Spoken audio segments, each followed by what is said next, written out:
Well, thank you all for having me in London. I especially thank Dr. Daftari for the invitation, and then my friend and colleague Jānis Esots, who have made so many efforts to get this get-together on the way and include me in it. I'm also deeply honored to give this little reflection in front of my own Dr. Vater, my former dissertation advisor, Professor Landolt, who taught me the first seminar in Arabic on Sufism and making me read Qushayri after I had done Arabic with Teach Yourself, and then made me read Tamhidat of Ain al-Qazat in Farsi after having done that with Teach Yourself as well. And I was flanked by Professor Charles Adams, of whom I have fond memories, and Professor Donald Little and Toshihiko Usutsu guiding me through my PhD studies, and then Dr. Landolt directed my dissertation. So it's a special pleasure for me. And when I ever wanted to turn to Shi'ism, I read Dr. Madelung. And when I wanted to do theology, I had Dr. von S. So these are wonderful memories that I bring along with me to this lecture. And I will like to speak about the confluence of mysticism and messianism in Islamic theosophy and in Irfan. I wrote the article in the Encyclopedia Iranica on Irfan and tried to justify why I prefer theosophy to gnosis or to esotericism. One may discuss the translation. I will try to give some explanation as I go along. Perhaps it's good to have a quick look at the background, a wide background of history. Do this in one major paragraph, and then go to the center of my talk. From the Arab conquest in the 7th century until the rise of the Safavids, from the Arab conquest in the 7th century until the rise of the Safavids, the ancient empire of Persia became part of the eastern half of the Islamic world, dominated by the Sunni Abbasid Caliphate from 750 to 1258, until its disintegration in the aftermath of the Mongol invasions and Tamerlane's onslaught. Emerging out of antecedent regional turmoil and ending in subsequent historical breakup, it was the Safavid Empire from 1501 to 1736 that shaped the region from Central Asia to Mesopotamia as an Iranian empire and culture based on the Persian language and Shi'i law and theology. Next to great political and architectural achievements, especially under Shah Abbas from 1571 to 1629, this culture developed a philosophical vision of Islam that was not only influenced by the expectations and guidance of Shi'i messianism, but also deeply rooted in the experience and thought of Sufi mysticism. Identified as Islamic philosophy, Theosophy, Irfan, this philosophical vision reached its climax with two principal thinkers in Mir Damad and Mullah Sadra. And here I had that basic question that I brought to this development of history leading into intellectual history.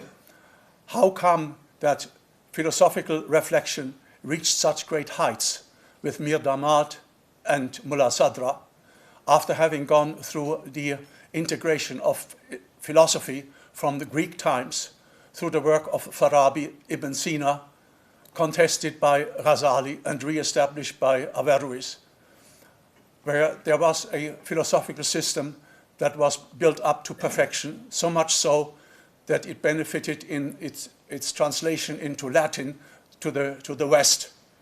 And here in the East found a totally new development that, yes, had this development of falsafa, of philosophy, as its basis, and yet was able to lead it to some totally new heights. What happened here that was so different from this earlier movement that had sort of completed a system of philosophical thought?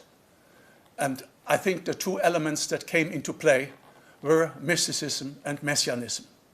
And they are best represented by these two authors, by Mir Damad on the mystic side and by Mullah Sadra on the messianic side.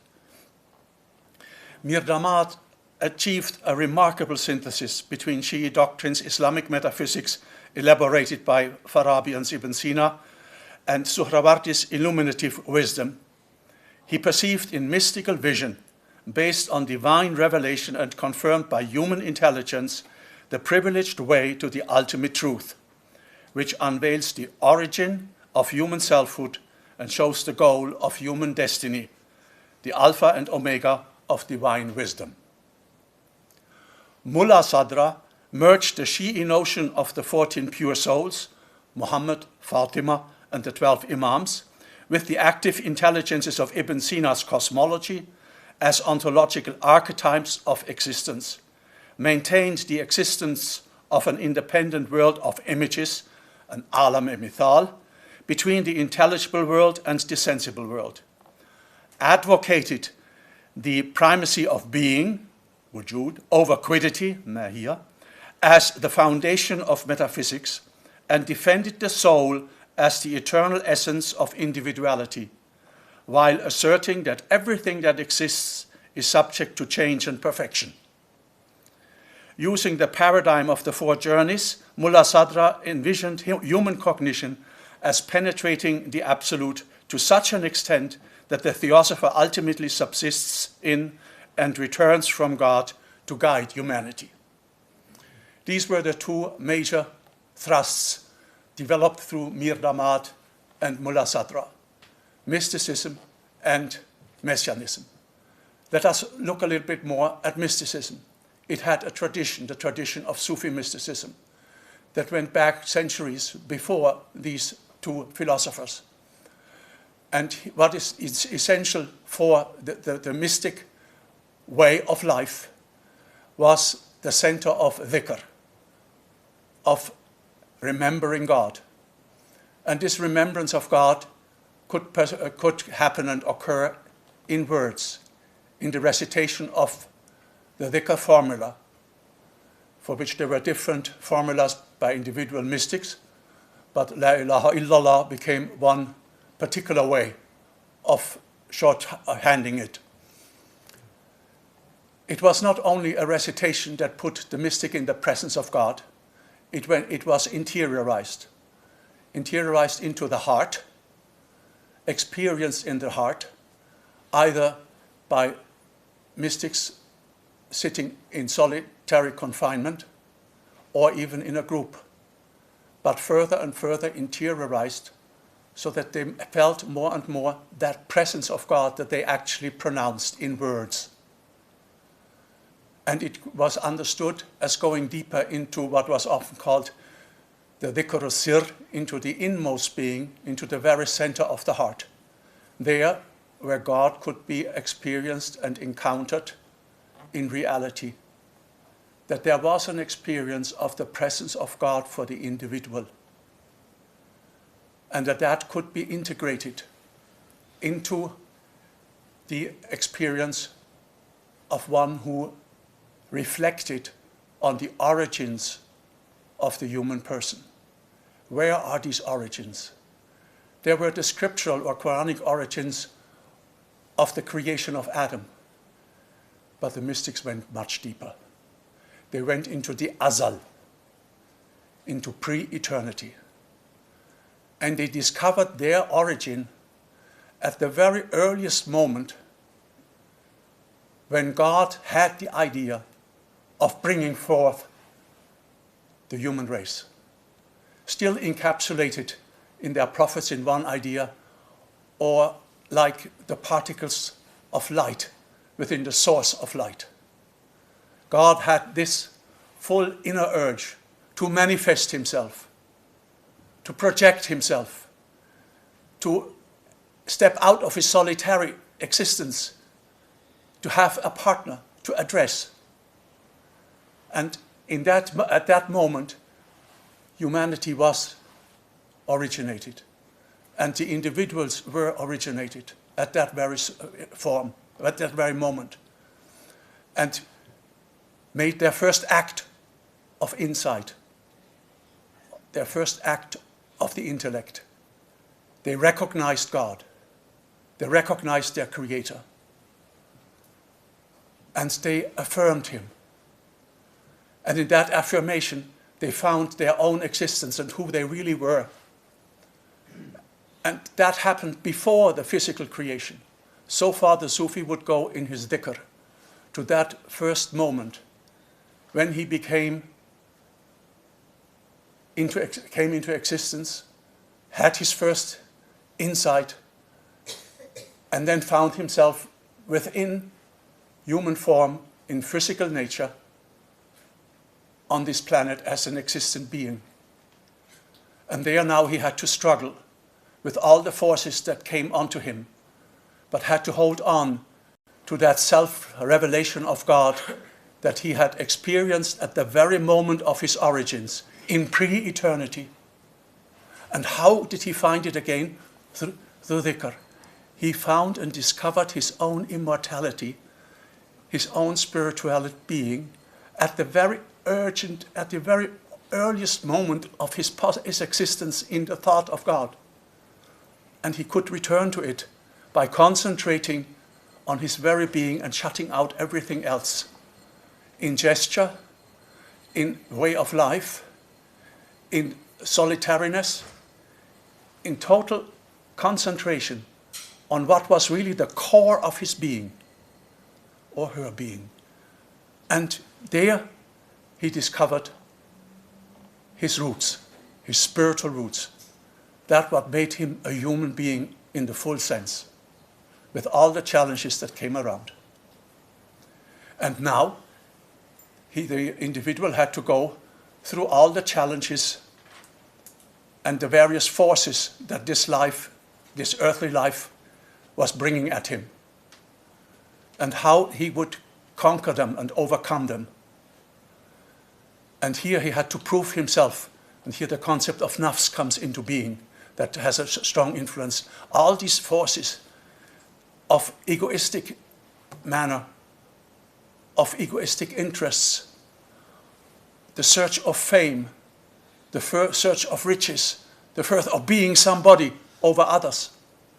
All this came there and had to be conquered, had to be pushed aside in keeping alive that where I came from was the presence of God. And where I was going through from this, where was my goal? And here comes, I think, the element of messianism that comes into it. It was as if time had begun in pre-eternity, and on the first side of the parabola of time, the individual had reached the physical existence, and now he was to ascend on the other arm of that parabola to the abad, to eternity in post-existence. And for this, he needed an inner guide. And the notion of Mahdi is in Islam very strongly in Shi'ism, but it is also there in Sunnism. It is seen in a wider aspect than simply a political reality. It was the need for a spiritual guide, for a spiritual attractiveness to where I have come from and where do I go to. And as the individual struggled through this life towards that goal, he kept purifying himself to preserve that original insight, to get back to that moment of resurrection, of being one with the one who originally had created him to return to his origin.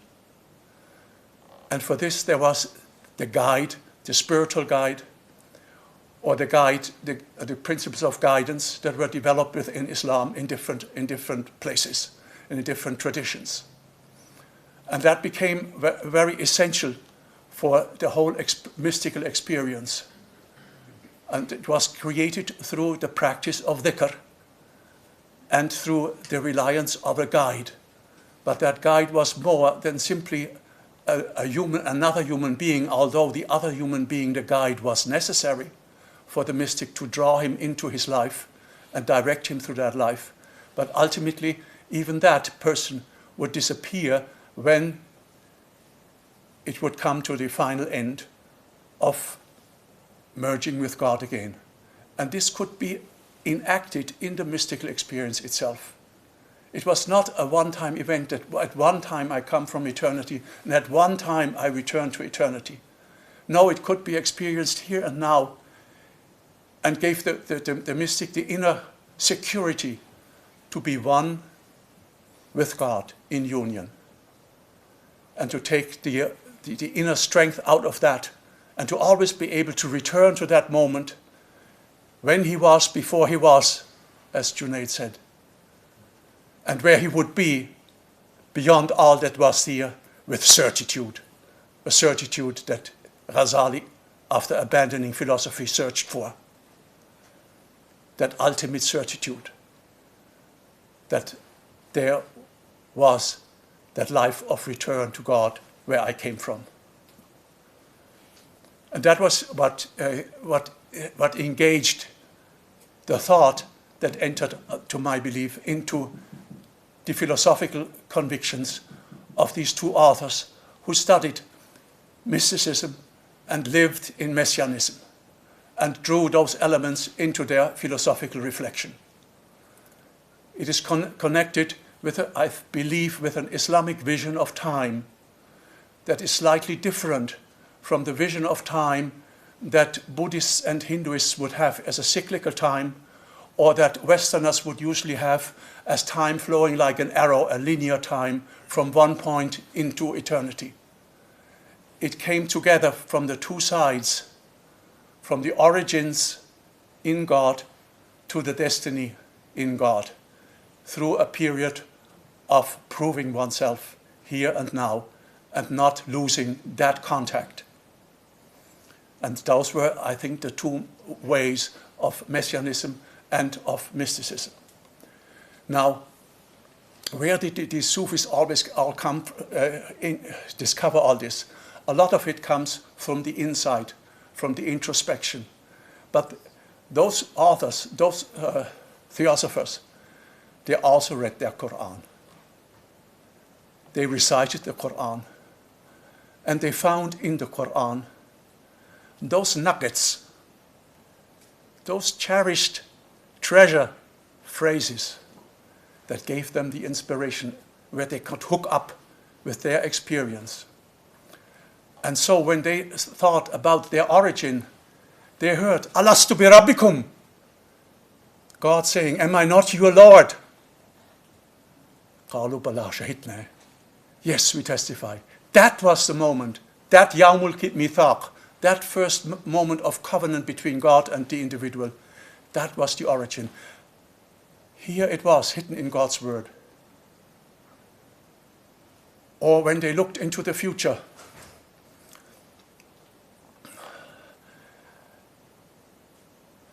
كلما تولوا فثم وجه الله.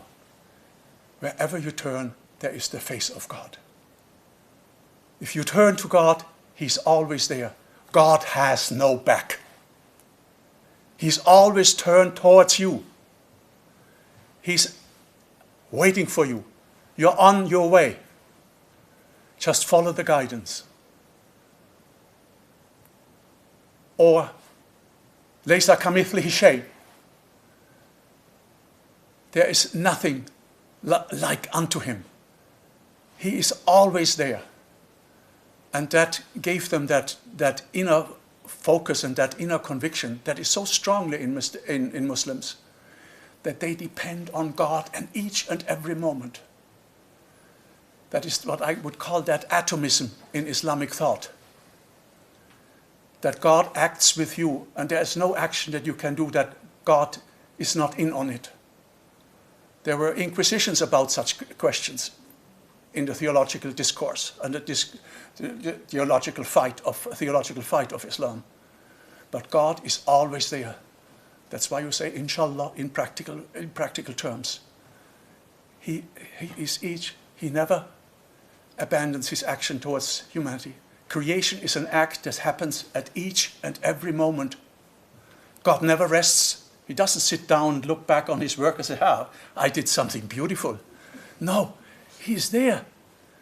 He's restless. He's always there.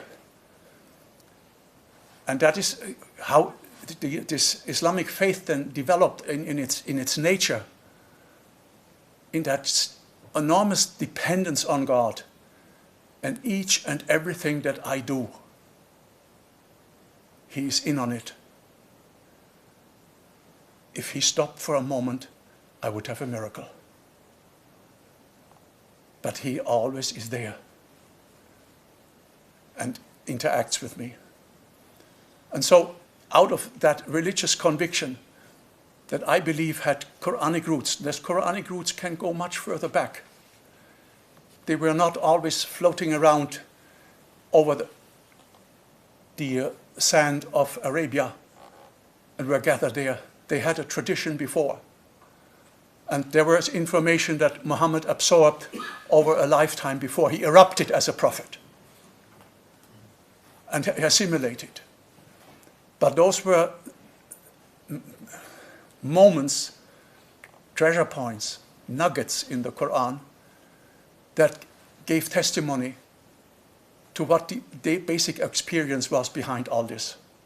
And this too worked within the reflection of the philosophers to open their mind to something that would go beyond a system of thought that was merely based on logic and intellectual insight, that was enormously valuable and that gave a lot of structure to their tradition and to their religion. But it was something that needed life. And that life, I believe, came into Islam through mysticism and messianism.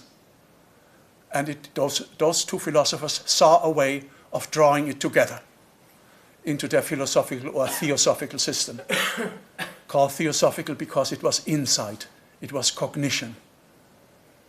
Yes, it was a human effort, but ultimately it related back to the gift of God giving himself, to the gift of Ma'rifah.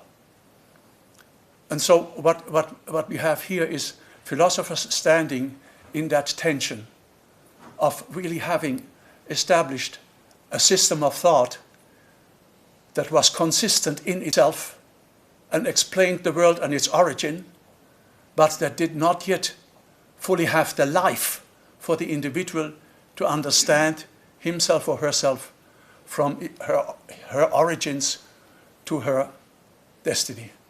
That happened through the mysticism and the messianism. And it's in this way, we had two ways of realizing Walaya, friendship with God, living in the presence of God. It is not simply a political reality. It's not simply a claim to some sainthood. It is to be in the presence of God at each and every moment, as the mystic experienced it in his soul. And that is the way in which this philosophical system found its bearing. I often have asked myself, where are we now? We were in the 17th century with Mir Damad and Mullah Sadra. Where are we going now? How are we going into the future on what already was achieved, and how do we adjust it to the contemporary world? We have adjusted many revolutions in technology that have formed ourselves and our perception. We have seen our value systems change enormously in the modern world. We have realized that there is a drawing together of religions, that they are challenged to live with one another, to recognize that they are equally strong or equally numerous or close to that, and that they have to live in that way. Beyond anything of that is marked by violence, it has to come in peace. And I think this is the challenge for our world, to overcome, to impose one system on another, to work together, to live together, to experience together, and to understand how the other experiences himself and experiences God, and discover underneath that we have a lot of common ground. We live on the same level of experience because God manifests himself to each and every human being. From the very first moment when he said to all of humanity, presented to their prophets at the first day of covenant, am I not your Lord?